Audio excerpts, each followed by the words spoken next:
So I've coached my daughter to not greet strange dogs in general. Sometimes she'll have guardians in public, like encourage her to pet their dog, and like I want her to check in with me, because like I said, as a general rule, like we don't pet strange dogs. It's good for children. It's good for adults as well. But there are places, like there are pet sitting houses that I go to where there's some pet sitting houses that I have where I do not take my daughter at all. There are some pet sitting houses that I take my daughter and she's not allowed to touch the ground.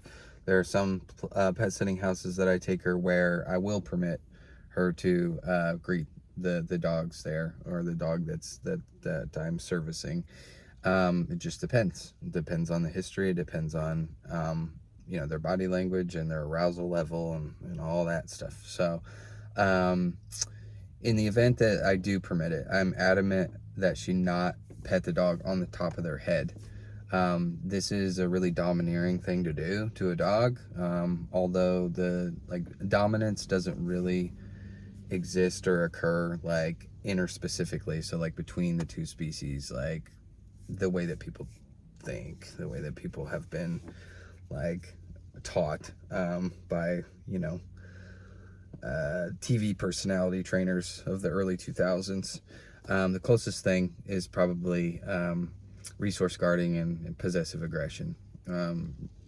Dominance usually refers to like competition over resources, mates, things like that. So, the trainers that have said your dog's trying to dominate you and etc. so forth are really highly misinformed. But yeah, I mean, there's a spatial issue where it comes out of their peripheral, and like it's a weird, uncomfortable thing for them to experience. So if you're going to be petting them on their face at all, you should pet them under the chin, so they can see it coming. It's also generally good for their confidence if you have an underconfident dog. And as far as what's called a consent test, so first of all, you don't have to offer the hand to the dog at all. You certainly shouldn't be offering the hand like in front of their face. Okay, whether it's an open hand or a closed hand, it doesn't matter. You shouldn't be putting your hand in their face and outstretching it toward them. Okay. If you're gonna offer a hand at all, it should be out to the side, low, as an invitation. Hey, you want to come check this out? If they're a truly precocious dog, you're gonna be able to tell. Like they're gonna be really wiggly and loose, and they're gonna be breathing like, well, they're gonna have level breathing. Their tail's gonna be wagging. You gotta look at the entire picture, like that the body is telling, like the body language, because a wagging tail doesn't mean that the dog is nice and the dog is friendly and happy. Okay. So you got to look at everything. That's going to be their eyes, their ears, their mouth, their tail carriage, and their body distribution. What is that doing? What is all of that telling you? Okay. And if the dog doesn't have a tail, if the dog has bangs, you're going to be at a deficit there, like, because you can't, like, there's going to be ambiguity because you can't tell what those eyes are doing, or what that tail is really doing.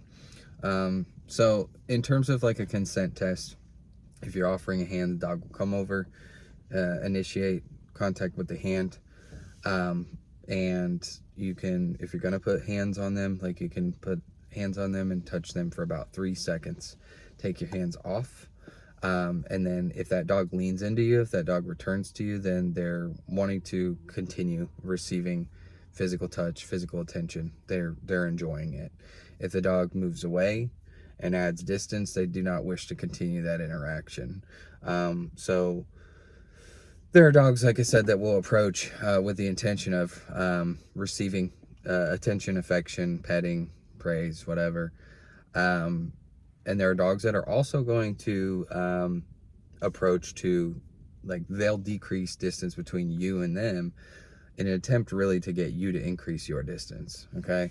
So like, it's really, you can look at body language every day of the week for the rest of your life and you won't have it down. Like you won't understand it like the back of your hand, like you need to, because every single dog is different, and there is nuance and there is ambiguity. So you know, use your best judgment. The other thing with um, like coming over the top of their head with a collar, or like a paper collar. Like I used to work at a facility where, like, if they were there for the day, they would get a paper collar.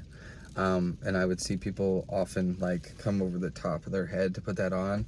You're gonna want to bring it from underneath. Like, I even have a pet sitting dog that I work with. When I dress her, anytime I try to put her collar on, the collar she wears every single day of the week, every single day of her life, if I go to put it over the top of her head, then she shrinks and gets small and gets slight, okay, backs up. But if I bring it from underneath, she's able to be more confident and be more tolerant of that.